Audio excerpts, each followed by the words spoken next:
In this episode, Wayne Jett and I continue our discussion on his book, The Fruits of Graft, and we pick up about 1944, Bretton Woods Agreement, World War II, and we talk up to about 1980, Paul Volcker and the runaway interest rates and inflation.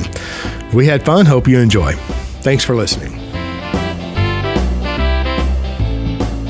Welcome to the Banking with Live podcast. I'm your host, James Neathery, and we have our friend Wayne Jett and here with us today. And we're continuing the discussion of really economic history going prior to his book, The Fruits of Graft, The Great Depression's In and Now. So we started really prior to the Depression. We've gone right through the Depression, which his book does a beautiful job detailing. And you can purchase his book in the show notes below and go into his website. And you should get a copy of yourself. These videos, and Wayne has done a lot of interviews on the internet over the last several years, and none of them are a replacement to purchase and read his book. Okay, so today we're just going to continue, and I think we're right up to about World War II and into the 40s. So let's just pick it up from there, Wayne, if you don't mind. Thanks for having me again this morning, James. And I might say on your remarks there, one of the things we have not been able to talk about, Chapter 7 in my book, The Fruits of Graft, is called Understanding Franklin.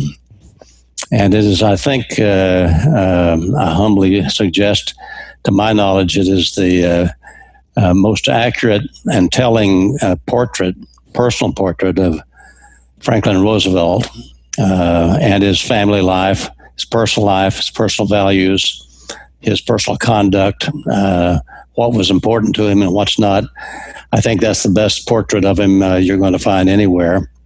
And also about the Roosevelt family and so forth. In any event, I'll leave it at that, and we'll proceed on into, in effect, the Bretton Woods Agreement, 1944. The war was still certainly ongoing. This was a time in which D-Day largely was still ahead.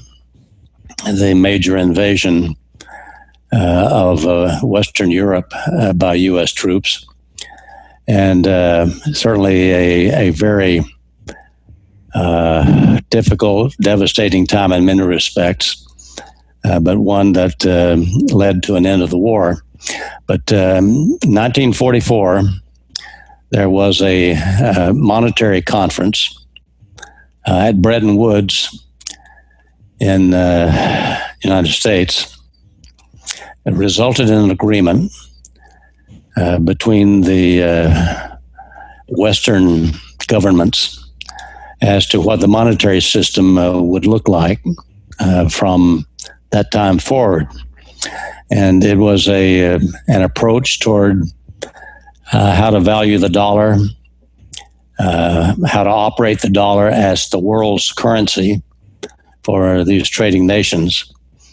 And it was fairly straightforward from that standpoint. That is, the dollar would continue to be valued at $35 an ounce of gold.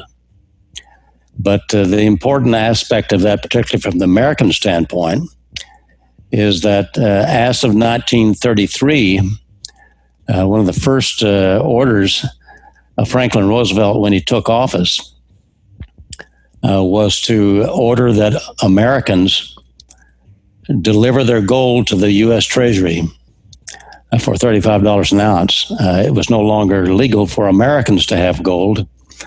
So his first act was to strip the essential mechanism of the gold standard from Americans, not from the rest of the world, but from Americans.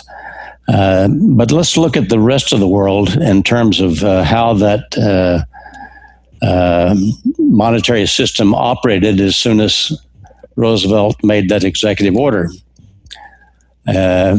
What it provided was that the U.S. Treasury would continue to sell gold out of its stockpile to foreign central banks at $35 an ounce. Now, who are the foreign central banks? The foreign central banks are the same private type of banks that the Federal Reserve is these days, to the complete surprise of many Americans. That is, it's not a government, they're not government agencies, they are private banks, primarily owned and controlled by the Rothschild family and their financial cabal allies. So the circumstance under Bretton Woods was not at all the kind of wonderful nirvana that it's presented these days. There's even been recent discussions and writings and proposals that, boy, wouldn't it be great if we could go back to Bretton Woods? Bretton Woods was nothing except a system that served the central banks in such a way as to get the gold into their possession where they best controlled it. They could get it into other central banks of Europe, out of the United States, even though that gold was purchased during the 30s off the backs of working Americans, out of the economy of working Americans, making them absolutely dirt poor and working for wages 5 cents on the dollar or less. It was that kind of circumstance that Bretton Woods, from 1944 and then after the war, it allowed the gold that had been bought during the first 8 years of Franklin Roosevelt's administration, during the deepest years of the Great Depression with starving millions of Americans to death.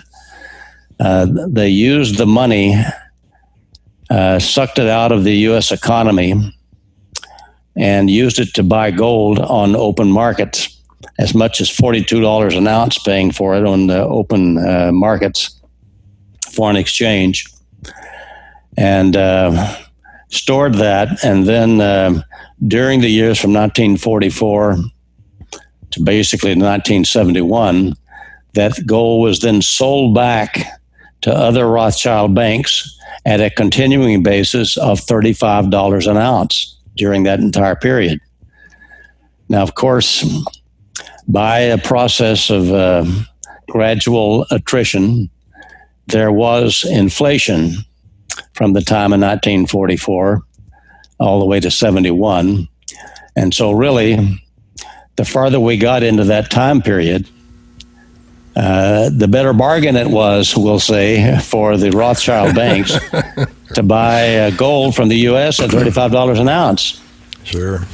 So it should have been absolutely no surprise that in 71, when Nixon announced August 15th of 71, that the gold window was closed, and then later announced that the dollar's value in gold would be floated on the open markets, that within about 18 months, that gold price of $35 an ounce had basically tripled, 3 times, 4 times as much.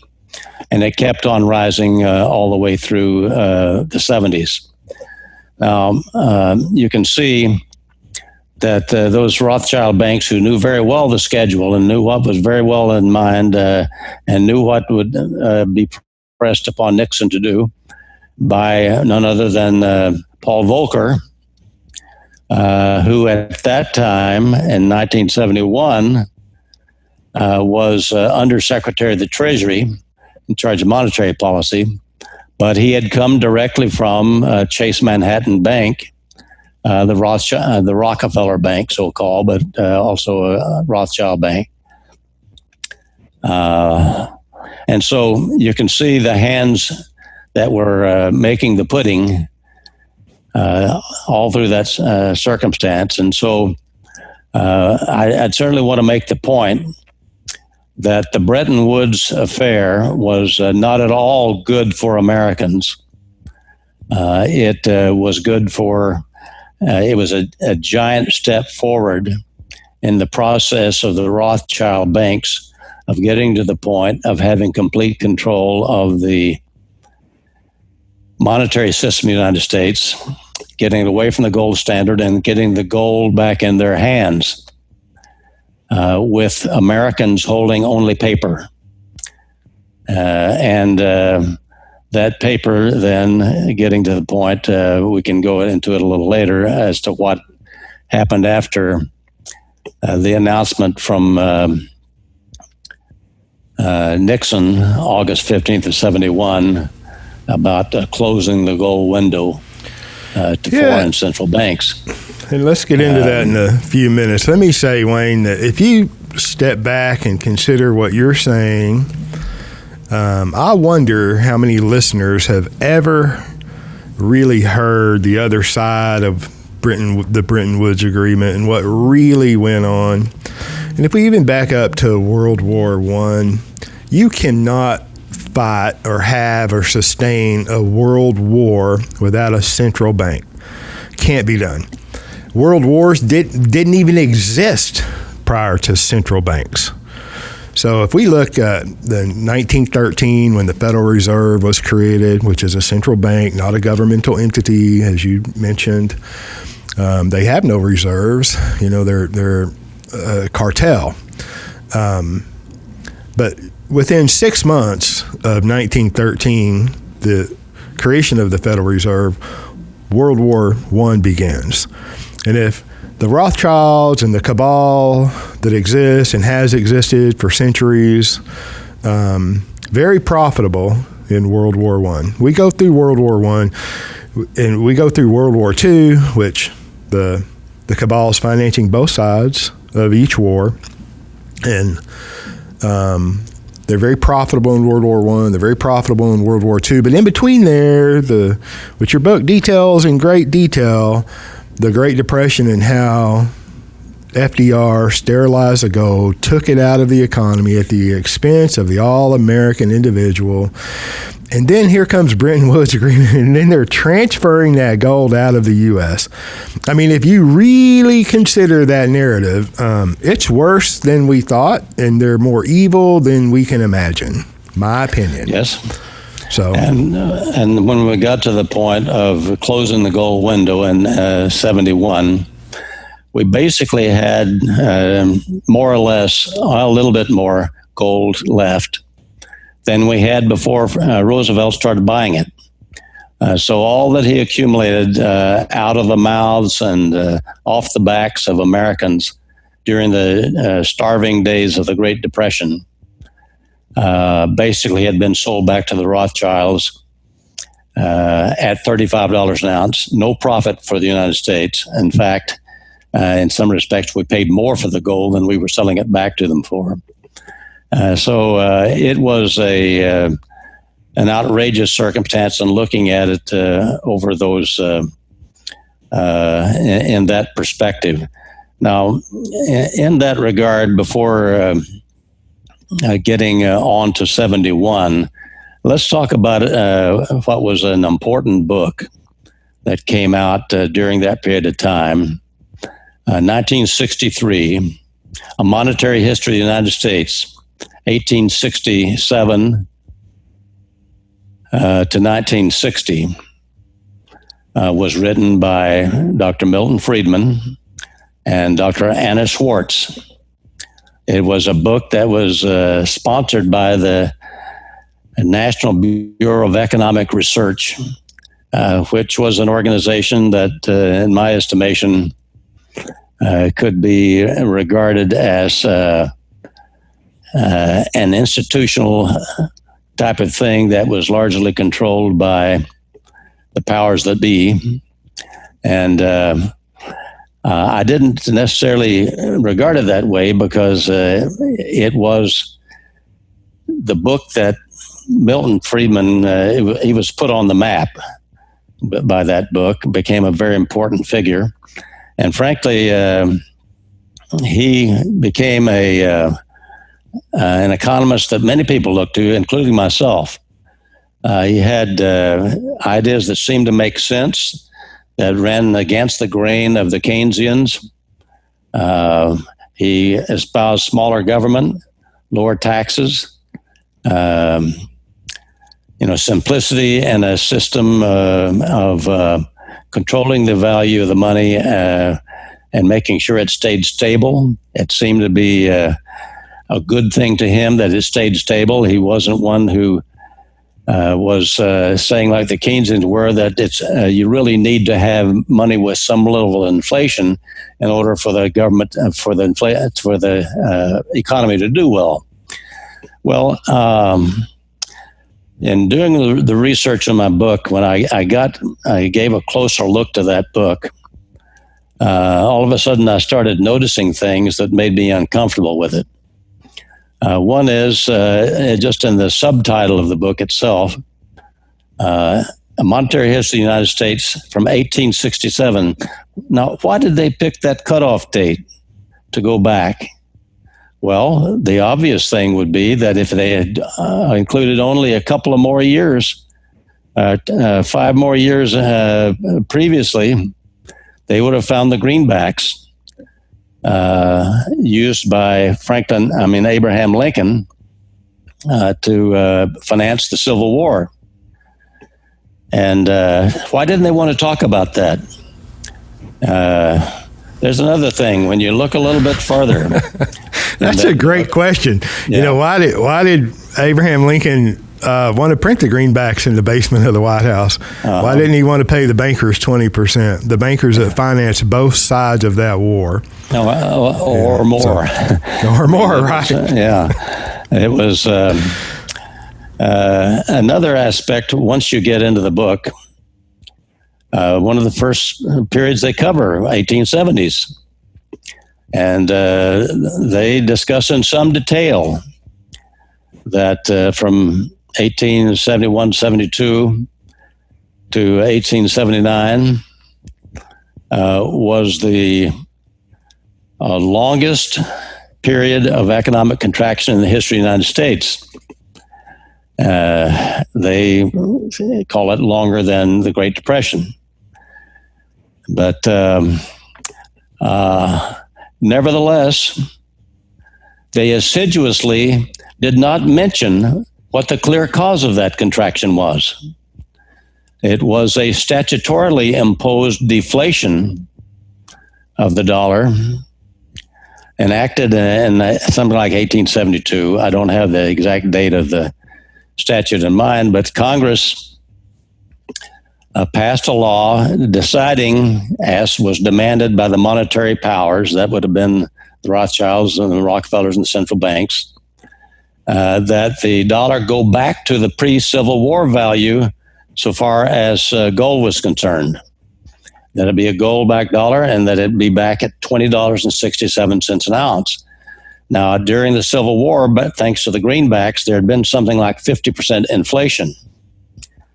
During that short period of time, the greenbacks were in circulation. And so that's substantial. And when you are going back to the same level as before the Civil War and the greenbacks, that means you're going to have a 50% deflation. And that's exactly what happened during those years of the 1870s.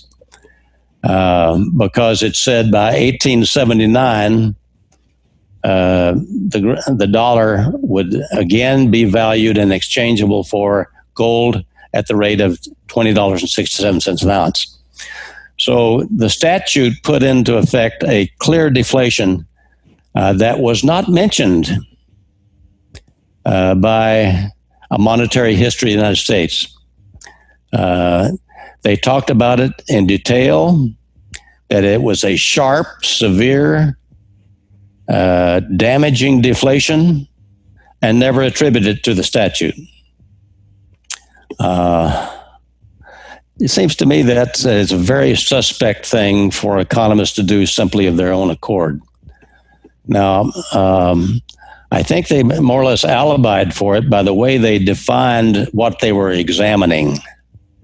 They had a very technical expression or definition of what they were tracking so they could supposedly stay on course and not be diverted into other topic areas, but it was a monetary quantity or something of the sort definition that gave them an excuse for not talking about that. But it seemed to me it's just a glaring example that there are things here that are off limits. They can't talk about and don't want talked about. And so they go on and they get to other periods of the 19 teens after the Fed, the inflation we had then when the gold standard was suspended. Gold shipments from the U.S. to other countries were suspended. And that happened in the 1917, 1918 period. And so there was another sharp inflation then when the gold standard was suspended. And then that had to be, or was deflated in the early 1920s with a sharp recession. And all of that, again, was avoided. And there's a clear statement in that monetary history of the United States that during those first 8 years of Franklin Roosevelt, they even given ounces, the number of ounces of gold by which the U.S. Treasury gold supply increased during those 8 years. And as I say, reflect in my book, it's well more than triple the amount of gold in the Treasury acquired in those 8 years. They do not speak about where the money came from. They do not speak about its effect on the economy. Now, how can you do that and be an interested economist when you're talking about a monetary history and its effects on the country? It just seems to me that after seeing that handling or refusing to touch the subject in that very important book that put Dr. Friedman on the map. Right. Full professorship, revered economist at the University of Chicago, and so forth. It seems to me that that is a very troublesome thing in terms of my evaluation of his role and how much more effective and beneficial he might have been if he had entered the waters of that subject. It seems a little made clear what the problem was. Yeah, I mean, it just seems a little bit nefarious. You write a book, then it's very, very defined on your intent, so you can avoid some truth and some real history, and then you're put on the map. I mean, that's what a coincidence. That's pretty convenient. And I think when I think of Milton Friedman, and I know who he was, and I don't know all of his work, but when he talks about I pencil, Leonard Read's work about the economics of a pencil, number 2 pencil. I think that's some of his better work, and he's reciting the work of Leonard E. Read. I digress. But too, Anna Schwartz and Friedman, weren't they, quite cozy with Ayn Rand and Alan Greenspan? And I'm bringing that up because I think it's around there, 1966 or so, that Alan Greenspan wrote about the wonderful benefits and attributes of gold and the gold standard. Then you carry his career forward, and look what he did. And I know I don't want to get ahead of us, but I think that paper was published around that time, 66, somewhere around there. And that a coincidence? You have a position on gold as a young economist, and then as your career advances, and you become like put on the map, and then your whole narrative changes. Good points you make. I want to say that I certainly don't want to necessarily single Milton Friedman out. I do so largely because he's one of the economists that I've admired over the years. Sure. And followed his work and supported a number of his ideas, smaller government and so forth. But, look at John Kenneth Galbraith, supposedly the Harvard master of economics, the one writing giant volumes about the Great Depression, and yet he never explains what caused it. Right. Lots of filler information about the details of this and that, and here's what happened, and so forth and so on, but never really getting to here's the activity, here's what really put the screws on, and why we had it more severe here than any place in the world, and so forth. The same can be said about most of the academics and the academicians that write about FDR. And I know that this has probably come up in our previous conversations, but they're such glowing, he's a hero, and oh my gosh, the everything that he did took us out of the Great Depression, when in fact everything he did caused the Depression, or caused it to be more or worse or punitive to the all-American family. I mean, you don't really hear, it's very difficult to find the truth about Franklin Delano Roosevelt. Yes, I think you come closer to it in my book, The Fruits of Graft, than any place else. No question, hands down, no question. There is so much to be related about that we can't go into at this moment. And of course, I've given some time to it in the past. But nevertheless, that was the situation of that important book that supposedly was the bridge, we'll say, through the troubled waters of Bretton Woods, getting us into what we ought to do about monetary policy. Dr. Friedman's view about monetary policy is that we ought to be controlling and regulating the quantities of money produced as the means of avoiding inflation. And of course, those views essentially were not followed during the time of his primary influence in economics. The Keynesians went right on ahead with their approach toward money management. And that gets us to the Camp David Accords of 1971, in which the gold window to foreign central banks was closed, announced by President Nixon. And as I said, with Paul Volcker from Chase Manhattan Bank at his side to make that announcement. And at the same time, the same day, they announced the closing of the gold window. They announced the cost of living council and price wage controls to fight that devil called inflation.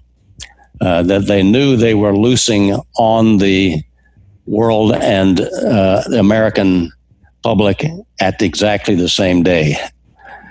Because surely they knew that the dollar had already lost value during the period of Bretton Woods, and that inflation was going to jump like a horse out of the starting gate. And therefore, they wanted to have something on it. And of course, what did they have on it? They had basically collars on the working people, putting them on chains so that they just had to pull harder and harder with that thing around their necks, called the dollar getting less valuable, prices getting higher, wages not nearly keeping up with it, and partly because the government was not allowing wages to keep up with it. So in effect, we have additional Keynesian policy that is not by any means designed to be favorable to the working man and woman. To the contrary, exactly the opposite. It's intended to tie down the middle class producer and to put them subject to government control, while those who benefit from the financial system that is owned by the private Rothschild banks, that has paper currency. As of 1972, the dollar's value was cut completely away from gold, and it was going to float on the open market and be determined by whatever the public was willing to pay for it in relation to other currencies around the world. So we had a floating dollar completely divorced from gold. Only 40 years after Roosevelt took office. And he took office 20 years after the Fed was formed. With many people to this day, actually they were much more aware of it back when it was formed. There were many very knowledgeable people. The public was much more knowledgeable about monetary policy and what that central bank was all about. There were articulate politicians who were strongly opposed to it and stayed opposed to it for decades after the Fed was brought in as surreptitiously as it was at Christmas of 1913 and signed into law by Wilson when he had promised not to do so to get elected. But in any event, so here we get to 1971-72. We have a gold price that has basically quadrupled in about 18 months. We have wage price controls, and we have inflation taking off, as we say. And we go through the 1970s with that kind of affliction getting worse by the day, with politics developing around how to make it better for the working man, when it by no means was going to help to have wage price controls or little stickers on your car or on your lapel saying "whip inflation now." Really ridiculous, juvenile kinds of approaches toward politics. But we get to a point then of 1979, and we have, guess who, becoming chairman of the Federal Reserve Board. That would be Paul Volcker in 1979, as I recall. And of course, again, from Chase Manhattan Bank, we have Gerald Ford in the White House. And we have a nomination, however, that is going to Ronald Reagan from the Republicans, looks like. And Paul Volcker comes in, and apparently, it would seem to me that his purpose in replacing the chairman of the Federal Reserve Board was to get Jimmy Carter reelected. It was actually Jimmy Carter in the White House by then. Gerald Ford had been defeated in 76. I misspoke. But so what did Paul Volcker do? He comes in and he's supposedly going to put into effect Milton Friedman's view of monetary policy. He's going to start managing money quantities and the amount of money quantities put into the economy as a means of controlling inflation. Now, another way of stating that was that he didn't want to take the responsibility of high interest rates. And so basically, instead of managing interest rates at the Fed, he said, we're going to manage inflation with money quantities. And so he gets into the chairmanship in about October of 78. And what does he do? He immediately dumps in quite a lot of quantities of money, making it with the idea, I believe, of making the economy boom in such a way that Jimmy Carter would be reelected. And what happens, he was supposedly put in because the gold price was going up, and it was something like $272 an ounce or thereabouts. I may be misremembering exactly the amount or the price when he came to the Fed chairmanship. But by the next year, 1980, he saw the gold price. He was put in partly because the gold price looked like it was really going up, a harbinger of greater inflation. And by the middle of 1980, the presidential election year, it had hit $892 an ounce. And along with it, interest rates were well into double digits, unprecedented. And talk about an economic calamity. That was... by the way, he had been straight from Chase Manhattan when he advised Nixon in closing the gold window. Well, he went back to Chase Manhattan in the meantime before he came back. So we're talking about a Rothschild guy, and yet who was given the so-called credit for breaking the back of inflation? Yeah. Our press and academicians and so forth seem to find a way to do that by giving Paul Volcker the credit. Nevertheless, that gets us into the period of the 1980s. I think that may be, I'm not sure how our time is going at this point, but it may be a good time to pause for any questions you may have or some clarification you'd like to provide. But that is a history of that period of time that sort of brings us up into the post-80s period. I think that was very good, and we're right at about the 30-minute mark, and I would just say that there's nothing new under the sun. These people come out of government into the banking system, out of the banking system. You look around the world, all the central banks, presidents, the EU, the different prime ministers and foreign ministers from around the country. I just call it it's an incestuous cesspool. From Wall Street, the banks, the cabal, they move in and out of governments around the world continuously. And I don't want to be necessarily political, but it was nice to see an outsider become president in 2016. And you look up, and the first thing that happens is that all the neocons are filling all the positions around the president with insiders. Steve, I don't remember the guy's name, Mnuchin.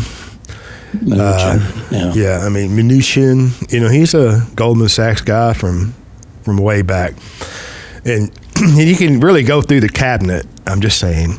I might say that sort of to put a lid on this thing, we are certainly at a momentous time in history as of 2020. Yeah. In terms of the, we'll say, called history of the Fed, because it's possible, as we sit here speaking, that the Fed is history even as we speak. I hope you're right. I sincerely hope that is the case. We'll leave that discussion for another day, but there's a lot to discuss about it. And in understanding what is going on, it's most important to consider the things we've talked about this morning, where we've come from. We don't want to go back that trail again. We don't want to be led into the same kind of retracing and repetition of this fiat currency that to this day, all of the wise, great professors of economics from these elitist universities are insisting that Keynesianism is the only respectable approach to economics, when it is a complete sellout to the mercantilist, globalist cabal that wants a one world government and wants us all either liquidated or slaving for them. So we'll leave it at that, and thank you again for having me this morning. Perfect. James. I appreciate you. It's fun as always. Have a great day, and I look forward to the next time we sit down and talk, Wayne. Thanks so much. You're welcome. Bye-bye.